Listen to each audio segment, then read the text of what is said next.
Good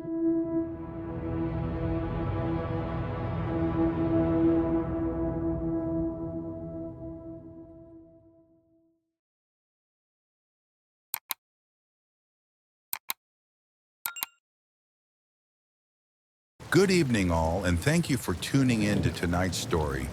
If you enjoy it, please remember to subscribe and like the video so we can continue bringing you more horror stories. Now, without further ado, take a deep breath and relax as we take a journey through the night.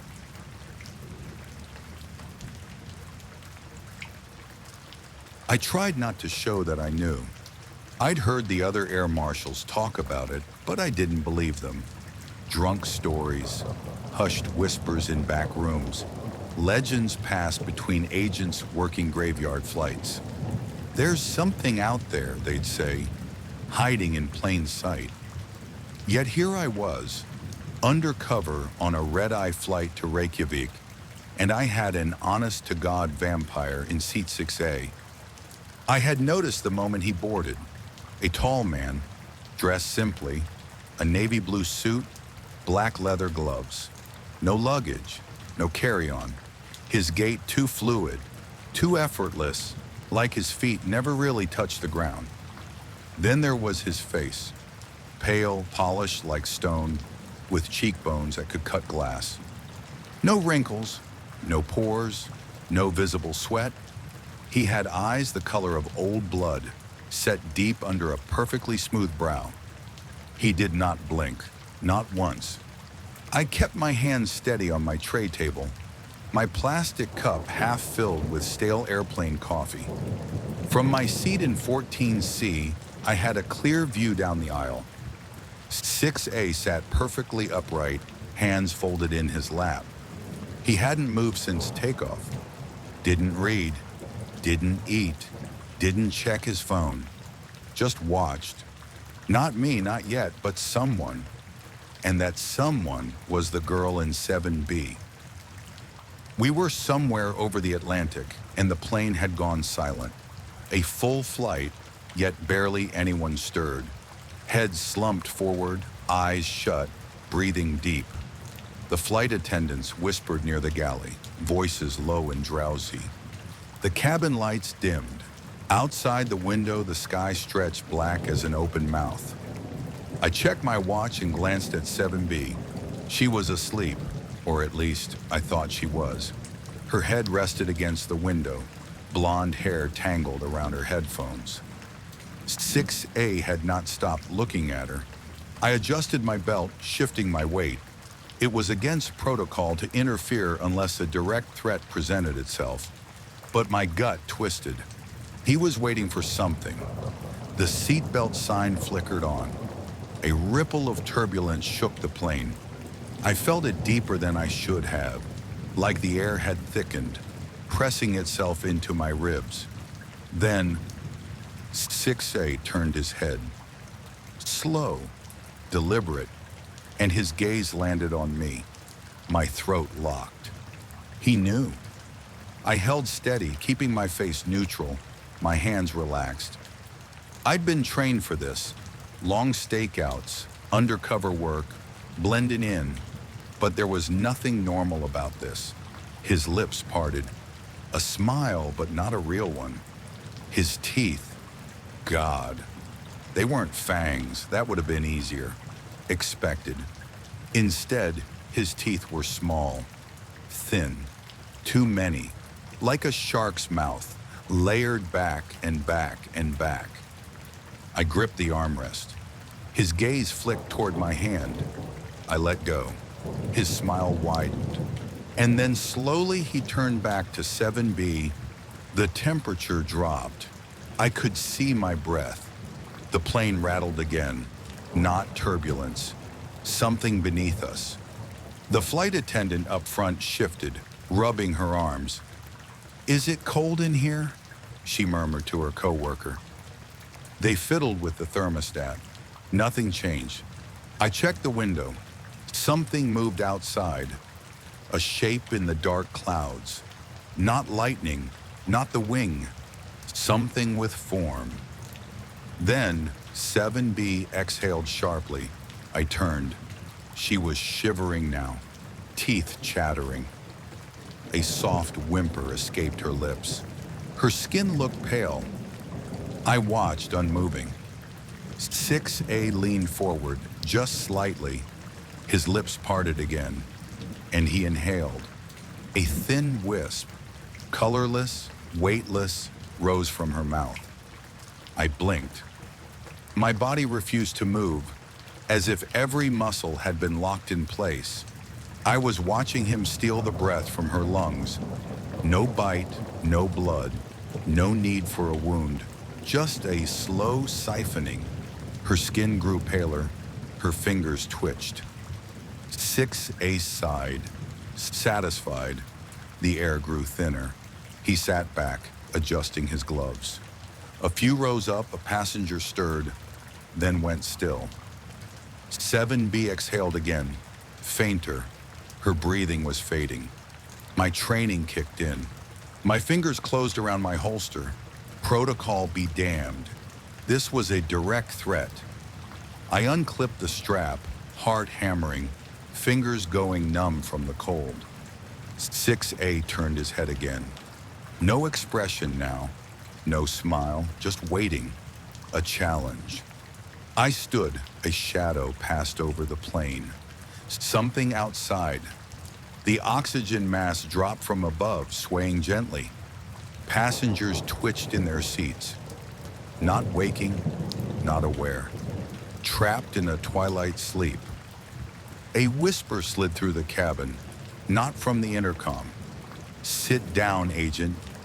His voice was inside my skull, not spoken, placed. I froze, a choice, a final one. The plane lurched downward. The pilot's voice crackled over the speakers, garbled, confused. "We, adjusting course, air pressure," but the descent wasn't natural. The shadows outside thickened. Clouds swallowed the plane. I could see it now. A shape outside, flying parallel to us. Not a plane, not an animal. Something with wings spread wide, long as the cabin itself. Its form shifting, its body flickering between smoke and something solid. Waiting, watching. 6A sighed, stretching his fingers. "You should never have looked at me, Paul." My blood froze. I had never given him my name. The plane tilted. Rows of seats groaned under the pressure. The cabin shook. 7B's breath hitched. Not much left. Barely clinging. I had 1 second. 1 moment to decide. I reached into my jacket. 6A didn't stop me. Didn't move. Just waited. I pulled my sidearm, aimed for his head, and fired. A gunshot at close range should have been deafening, should have left ears ringing, screams rising, chaos erupting. Instead, the sound was swallowed. The moment the bullet hit him, he shattered. Not blood, not bone. His body collapsed into mist, spiraling into the cabin air, filling it. The lights flickered. The plane shuddered. Passengers stirred. I turned to 7B. Her breath returned. She inhaled deep, fingers clenching the armrest. Color crawled back into her skin. The darkness outside thinned. The clouds parted. And for a split second, I saw the thing in the sky. Its wings beat once, then it vanished. The flight leveled. I collapsed into my seat, chest heaving, fingers still locked around my gun. The intercom crackled. "Ladies and gentlemen, we apologize for the unexpected turbulence. We are now back on course to Reykjavik. Please remain seated." I turned toward 6A. The seat was empty. Only his gloves remained, folded neatly on the tray table, waiting. The passengers woke slowly, stretching, yawning, shaking off sleep like nothing had happened. I watched them, heart still hammering. No one seemed to notice. No one except 7B. She rubbed her temples, eyes fluttering open. A look of confusion passed over her face. She turned to me. For a second, I expected her to say it, to ask, to know. Instead, she frowned. Why is it so cold in here? I exhaled. The engines roared, and the plane descended into the dawn.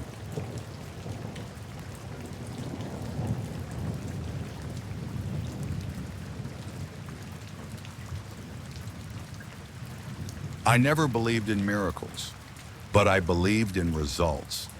There was a place deep in the coastal woods, so beautiful it could change a life. People who found it returned better.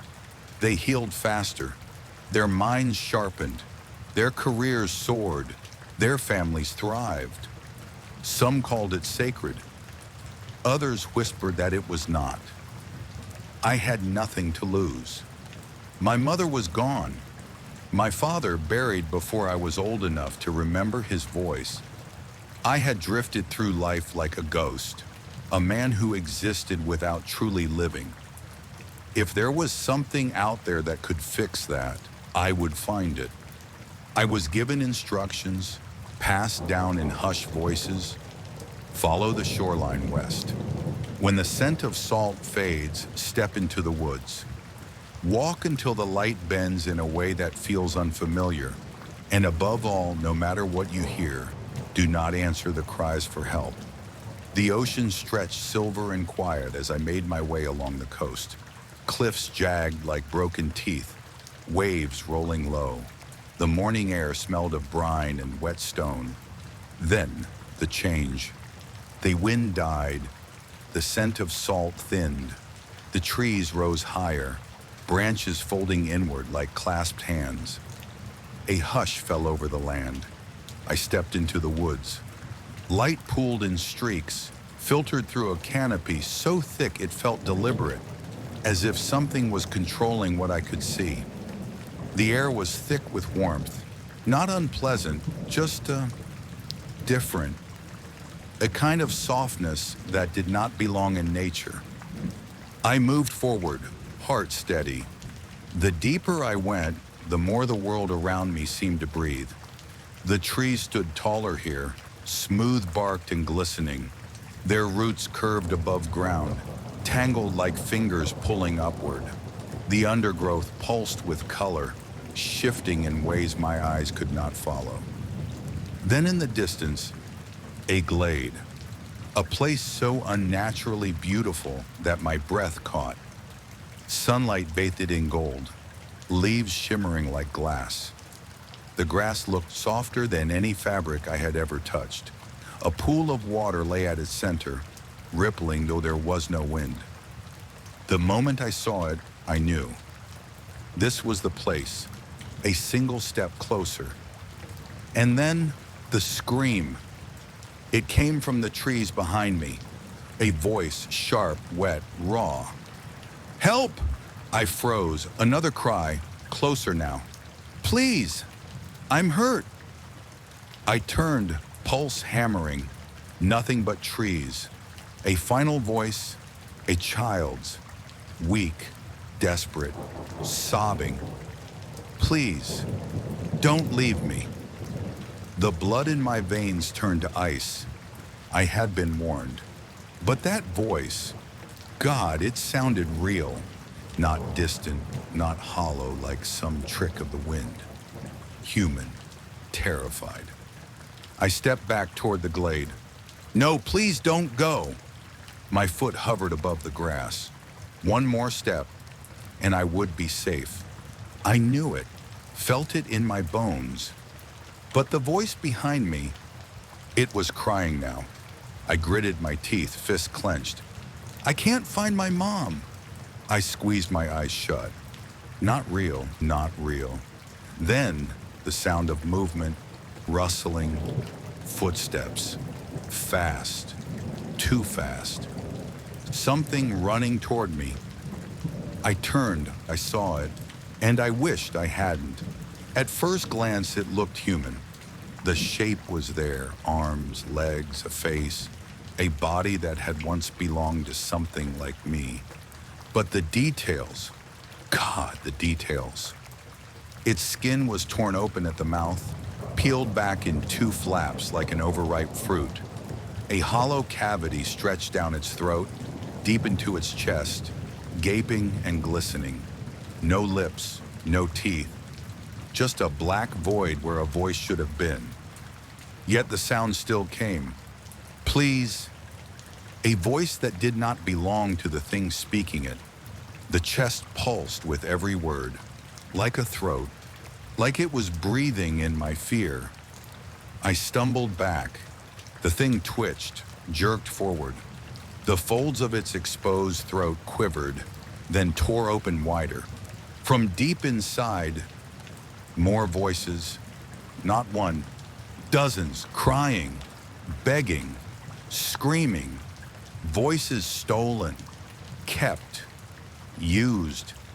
The creature's arms twitched violently, and then it lunged. I fell sideways, rolling into the grass of the glade. The thing stopped dead. Its body convulsed, caught mid-motion, limbs shaking. The sound cut off instantly. A ripple moved through the air. The thing's throat collapsed inward, folding into itself. Then it screamed. Not a stolen voice this time. Not a plea. Something horrible. Something from its own flesh. It reeled backward, clawing at itself, eyes rolling, then turned and vanished into the trees. The forest swallowed it whole. And then, silence. I lay in the grass, shaking. The air smelled of sunlight and blooming flowers. I had made it. I was inside the glade. I felt warmer, lighter. The ache in my body, the deep exhaustion I had carried for years, lifted. A feeling spread through me. Not joy, not relief. Something deeper, a knowing. The thing in the woods could not reach me here. It had tried, it had failed. Because the thing was trapped, bound to the edges of this place, a guardian that was never meant to speak. So it did the only thing it could. It stole voices. It called for help. It waited for the kind-hearted, the desperate, the ones who would not ignore a plea. And then, it took. I exhaled, letting the warmth wash over me. Then as I closed my eyes, I heard it. Not a voice, not a plea. A whisper, low, ancient, knowing. You belong here now. I did not argue, because for the first time in my life, I felt whole.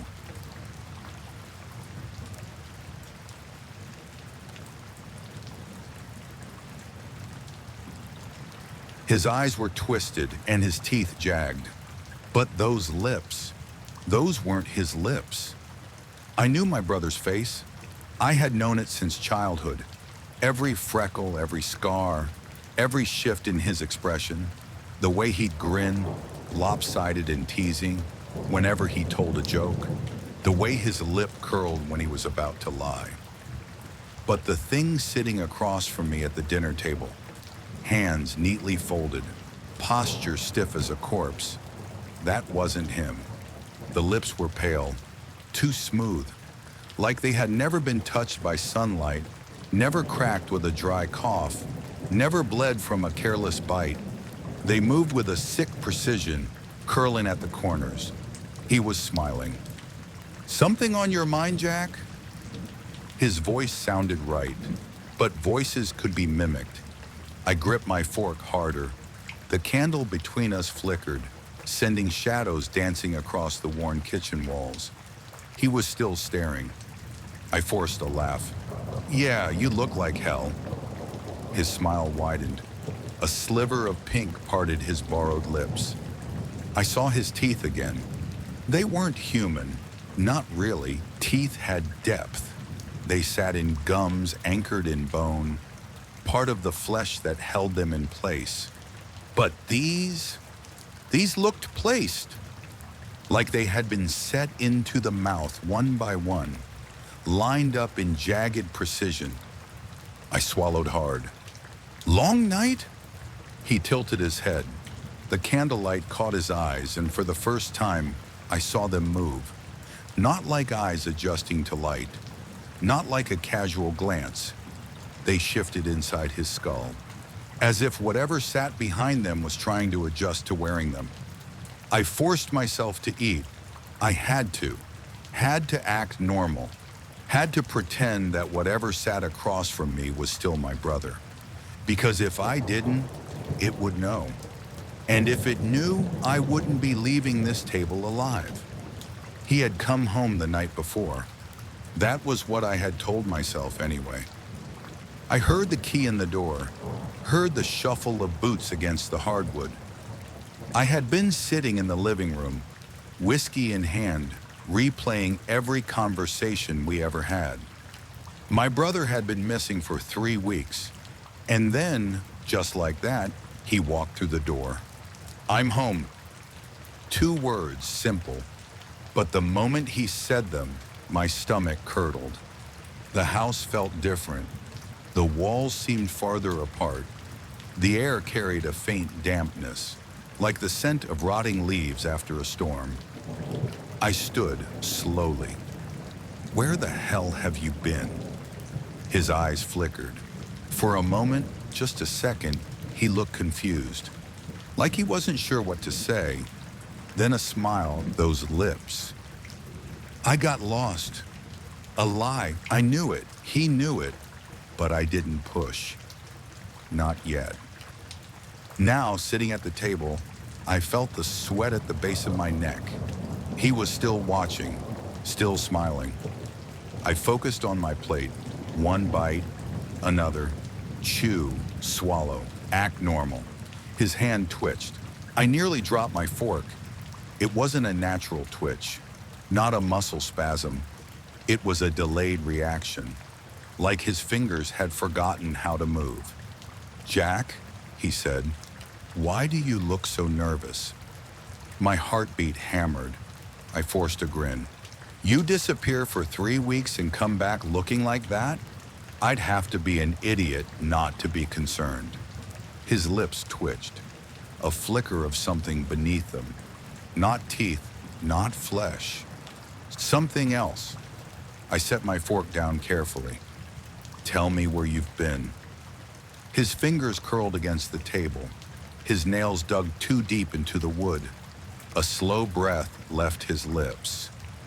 "Do you really want to know?" The room felt smaller. I couldn't swallow, couldn't move, but I had to. I had to keep pushing, had to keep pretending I didn't see what I was really looking at. I leaned back, forced a laugh. "Come on, humor me." The lights buzzed. The candle between us shuddered. He moved, not much, not fast, but his skin shifted, like it wasn't his to wear. I gripped the edge of my chair. He saw, and he grinned wider. "All right, Jack," he murmured, voice lower now. "I'll tell you." The candle went out, and in the darkness, I heard him rise from his seat. My chair scraped against the floor as I shoved myself back. A whisper of movement in the pitch black. Then, breath. Warm. Close. Right against my cheek. I lurched sideways, hands fumbling for anything. The candle. A knife. Something to put between me and whatever stood in that darkened space. Then, the match. I struck it. Light flared to life, and I saw it. Not my brother, not anymore. It was wearing him. The skin was just a husk, a thing peeled from its original owner and stretched across a shape that didn't quite fit. His lips had peeled apart at the seams. Something else moved beneath them. Not a tongue, not a jaw. A mass of tendrils pulsing wetly, shifting, curling like fingers longing to touch. I screamed. The match dropped. Darkness swallowed me again. I ran. The house stretched long. The hallways weren't right anymore. Rooms where they didn't belong, doors leading nowhere. The air smelled of damp wood and old breath. A cry from behind. My hand slammed into the back door. Locked. My skin went cold. A sound, wet and eager. I turned. He stood in the hallway. His jaw hung loose now. More tendrils had pushed free. They swayed, sensing, sniffing. But the worst part, his eyes were crying. Not him, not it. The real ones. The ones buried somewhere deep inside. A final whisper. "Help me!" Then the tendrils shot forward. I ducked. My shoulder slammed through the door, splinters cutting into my skin. Then I was outside. Cold air, wet grass. I ran until my lungs burned, until the trees blurred. But I didn't get far. A sound reached me, low, shuddering, breaking apart at the edges. Not the tendrils, not the thing that wore my brother. A voice, his voice. "Jack, please, don't leave me." I stopped. My chest heaved. My limbs screamed for me to keep moving. My instincts clawed at me to go. But I turned. The house stood like a broken rib cage against the dark sky. Splintered beams exposed where I had forced my way out. The door hung open. A shadow leaned in the doorway. He wasn't moving anymore. The tendrils had retreated, curling inward, twitching like they had been wounded. And behind them, his eyes not shifting, not moving inside his skull like something else was wearing them. Just his. I took a step forward, then another. His breath hitched. He shook. "Help me, Jack. I don't want to be this." Tears stung my eyes. I had lost him once already, when he disappeared, when I had given up on ever finding him again. I wouldn't lose him twice. I swallowed back the fear that clawed inside my throat. I walked back inside, and I closed the door behind me.